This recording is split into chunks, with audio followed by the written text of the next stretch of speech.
What's up, gamers, and welcome to a new episode of Final Fantasy 15, A New Empire. That's right, I didn't think I'd be doing a video so soon, but something interesting has happened to me for the first time in, I guess, the few months I've been playing, 3 or 4, I'm not even sure anymore, as I've lost count. But if you look at the top left of my screen, it almost looks like I'm in jail or something like that. Well, the reason is because my hero actually got captured for the first time, finally. Not that I'm proud of it, but it's definitely something to show you guys, in this video I'm going to do. Basically, the topic is more or less going to be what you do in the event that your hero gets captured. So, we'll go ahead and just tap on the hero that has the jail symbol on the top left. And this is basically what it looks like. You see your hero, you see what his stats are, what his level is, all that good stuff, name. But you see that he's behind bars, which means someone else has him.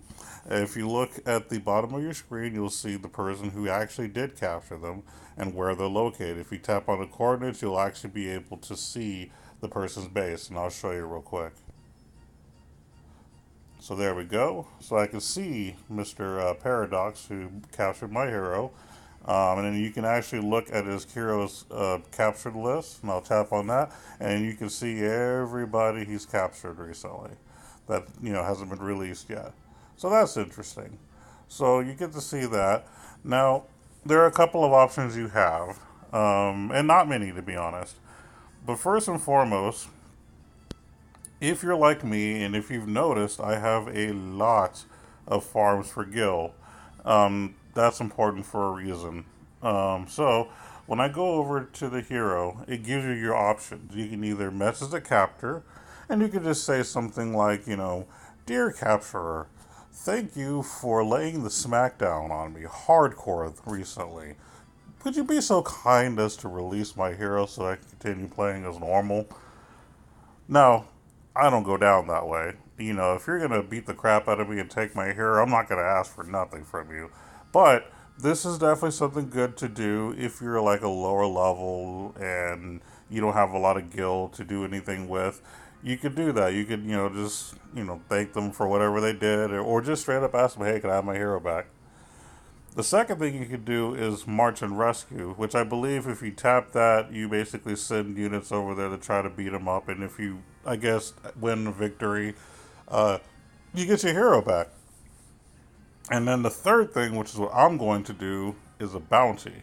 So you tap on bounty, and you can actually put how much of a bounty you want to put on them. So in this case, just for funsies and that, and I have a lot of ways to make gil, I'll actually post a bounty for about 1,000,000 gil.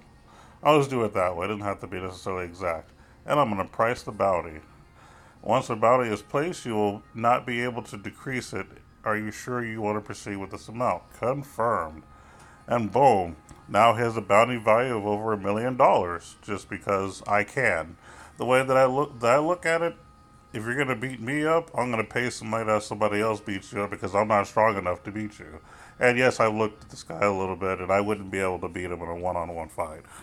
Nor I don't know if my guild base would be able to handle it either, to be honest. Either way, so that's pretty much what you would do in that situation. Now, one thing I have to say that I'm really proud of, and I wish I didn't delete them all, but this person attacked me about probably a good 6 or 7 times. Two of those times I actually won. I actually got two victories against this guy who's clearly higher level than me. Because my Citadel was only about 17. His Citadel was like in the 25, 26, 27, something like that. So the fact that I was able to get two defensive wins means a lot. Like, I feel proud of that. I'm not even going to lie. I mean, I could expect maybe one because maybe he just screwed up once and sent the wrong heroes or something. But to get two back to back, and it wasn't like the very first two attacks either. Like, the first attack, I actually got defeated. And I think I got defeated maybe the second attack too. But then the third and the fourth, I had like two victories, and I was like, "What? That doesn't make any sense." But and then of course he beat me a few more times. And basically the way that it works is if you get attacked and you're out of troops, he can then take your hero more or less. So that's pretty much how this game works as far as how they capture your hero. But yeah, I mean, the fact that I got two defensive victories against someone from the strongest guild in our particular server or realm, yeah, that means a lot to me. I'm actually somewhat proud of that, so that's pretty cool. Not exactly proud to lose my hero or nothing, but it's a thing. It's part of the game. You know what I mean? I'm not gonna go whine and complain because what I have seen a lot of people do is they complain a lot to their guild about someone taking their hero and get all upset. You know what? I mean, yeah, it sucks, but you get him back. And just to show you that, I didn't actually tell you that. If you tap on your hero, if you look at the top right of the screen, it actually shows you how much time you have left until it gets released. So in this case, he has 2 days, 4 hours, and 33 minutes to actually, release until it'll automatically release the hero back to me. Unless he banishes my hero or something like that. And if he does banish your hero, then you would have to use basically a banishing stone, I want to say it's called, in order to get your hero back at that time. But yeah, that's when you don't have enough power to beat them up, and you have gil and the ability to produce lots of gil like I do. I just put a bounty on their head. I mean, honestly, I doubt that anyone's actually gonna try to claim the bounty because a million gold or a million guilds sounds like a lot, but a lot of the higher level people probably have like millions of gold and probably don't care about one measly million. So, that's hard to say. But, my assumption is if he ends up just releasing it, or if he just releases naturally, I would hope I would get my money back since, nothing happened. But if not, heck, that's no big deal. I mean, I can give the million back in a day, so I'm not really I wouldn't be upset about that. So I just wanted to show you guys this. I thought it was actually pretty cool. And kind of to let you know where I'm at.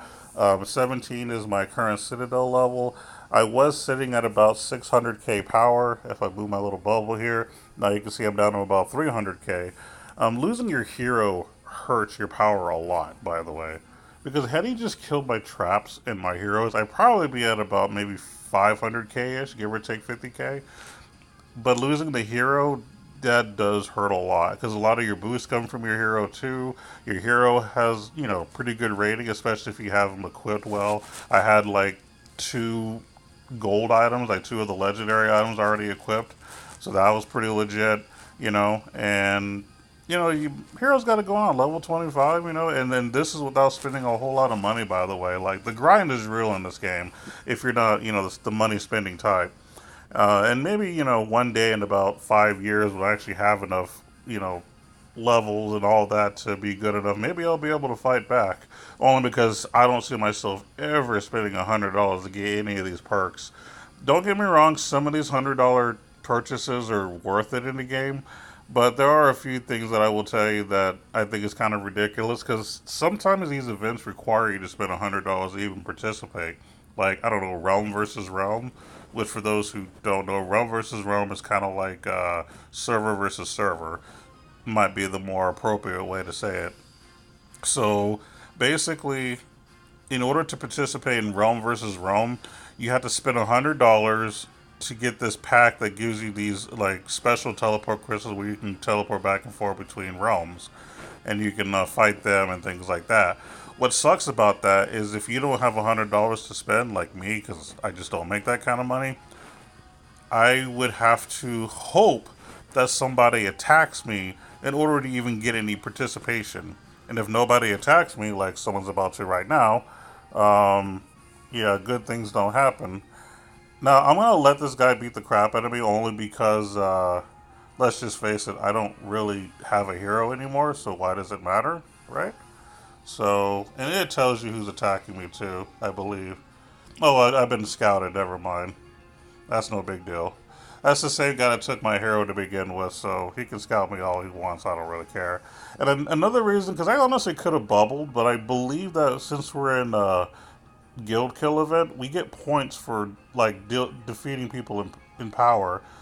So if you look at guild kill event, we got quite a bit of points because if you look at the things that you get or where they get points, destroy one power of an opposing empire. If an empire attacks me and I destroy their, troops, that's one more power that I'm destroying. So as he's attacking me, if I'm able to kill his units, I'm able to actually gain points for the guild. So it's not necessarily bad for me to just not bubble. 'Cause like I said, I could have bubbled and prevented all of this. But I wanted to get his guild kill points. And the same actually applies for the realm versus realm. In the event that someone, is nice enough to attack you, since you can't afford to go to the next realm, if they attack you, that's more points you're getting for yourself and for your guild. So that's why I just let them beat the crap out of me. Because as long as I make troops and we're able to defend ourselves, then yeah, you actually have the ability to gain lots of points, especially if you build up your defense as well, which is something I actually need to finish because I actually have some traps I need to get put up. So I'm actually going to speed that up and then see if I can build some more. And that's really how I roll in this game. I don't give a crap. Like if they're going to take my hero, they're going to pay the price. Hopefully, I'm hoping someone actually tries to rescue my hero because that would just be fun for me specifically. But yeah, if you get attacked, you're going to want to build up your traps again, heal your heroes, all kinds of stuff that you're going to need to do. And, as far as how you should do your traps, I try to make it, about as even as I can. Apparently, I need more metal, which I can just make more metal, and that's not really a problem. I need, 863K? So basically, this is where you can start using the gold. I got about 7,400 right now. So I'll just buy about 500K worth of metal. And I'm still, actually, I don't need that much. I'm not going to do 6,000 worth. A little over 4K should be good enough. And I could do an instant build for 4,800 gold, but it's just not worth it to me. Typically, I use my gold to just get things started as far as building is concerned. So that's the thing. And then yeah, I mean that's more or less what goes on here. Is like if you get your hero captured, don't panic, don't get all depressed. Like yes, it sucks, but life moves on, and you'll eventually get your hero back unless they decide to banish it. And if you're like me and don't give a crap, I'll put a bounty on your head. That's how I roll. If I can't beat you, I'm gonna try to hire someone else to beat you. Simple as that. And if somebody says, "Hey, could you put that bounty down?" I don't know if it'll actually let you. Let me see if it does. Oh no, you can't actually. That's right. I don't think you can. Oh, you can increase the bounty. Oh, sweet. That's cool. That's awesome. So if I was to get more, gil, I could raise that number if I really wanted to. So I think that's actually pretty cool. So I actually appreciate that. But yeah, I mean that's basically what I'm gonna do here. I'm just gonna sit on my little butt and hope that I get my hero back sooner. But if not, I'll wait until a couple of days from now and I'll continue the game as I normally would. Again, it's no big deal. Like I've seen a lot of people get upset when someone takes their hero. It's a part of the game. Don't be super duper upset. And hey, if you get victories like I do just off of defense from the strongest guild in the server, be proud of that. Be legitimately proud of that.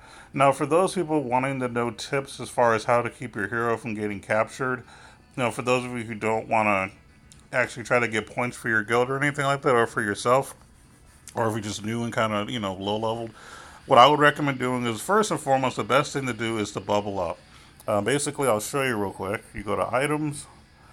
You're gonna go to my items, hoping that you actually have it. If not, you would just buy it from your guild store.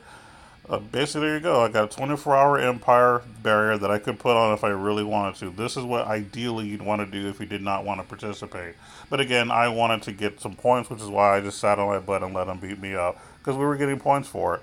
Because technically I was beating him up too. I mean, I kicked his butt, let's just be honest. So just a little bit. Even though he won the war, I won a couple of battles. So I have no problem being proud of that. Anyway, another thing that you can do to keep your hero from being attacked if you don't have a barrier and you cannot afford a barrier, you could just do what they call a fake rally. I believe it is. It stores your hero and whatever other troops to just kind of sit on standby. So if you get attacked, it doesn't really affect your hero. If you don't want to do a ghost rally, and you can set your ghost rally for like 6 hours or something like that. So something ridiculous. Another thing you can do too is you could just go use your hero to attack a monster that's far away across the map, or you could, yeah, that's pretty much it. You could do that. So, the Ghost Rally basically is typically the way to do it, the best way to do it if you don't actually have an Empire Bear. And like I said, if you want to do a Ghost Rally, you literally just click on Guild, Actually, no, you just click on somebody. You can click on your farm. You can click on someone else's farm. Like if I wanted to do this person's farm, I could just put rally, and then I could basically set up, my hero and set it up for 6 hours, and then my hero won't be stolen if they attack me because it's currently on standby somewhere else. So those are a couple of tactics you can use if you don't want to get your hero stolen. I'm the kind of person where I would if his guild killed, I'm gonna go ahead and get those points. So I will leave all my troops there, and I'll keep my hero there to get the bonuses. Because I mean, when you're doing university and you're doing all of the stuff to, you know, if you're doing university, you do all this stuff to help your defense and all that stuff. You might as well use it. That's the way I see it. Because if you don't have any troops there, you're not going to get those bonuses you work so hard to actually build up. Because it boosts up your troops' defense and attack and all kinds of stuff if your armor is in your empire. So that's really what, building up your walls and or yeah, your not necessarily your wall, but your wall helps too. So you want to do that, but as far as your university is concerned, you want to build up, and I'll just show you real quick. Go to defense when you go to your university, and you want to build up your city defense attack, your city defense armor, and your city defense HP. That basically means that the heroes that are inside of your empire will be getting boost based off of what level it is. And that's kind of what I've been doing. I'm trying to build more or less a very strong defensive base, which is maybe partially why I got a couple of victories. I don't recall, to be honest. But that's basically what I do. And it's a lot of fun. I'm really enjoying this game. I actually think that this is a very good game, for being just a war game. I've never played a slow paced war game before. Like, I mean, I've heard of games like, what do they call it, Aegis, back in the old days. My girlfriend used to play that, as a matter of fact. But this is the first one I've ever got into, and I actually really like it. The only thing that I don't care for this game is the fact that everything costs $100, and I think that's kind of annoying. Like, it kind of reminds me of Blood Brothers, which is a bad thing. And there's a reason that the original Blood Brothers doesn't exist, because in that game you almost had to spend hundreds of dollars to really qualify or to legitimately participate and get anything worth a darn.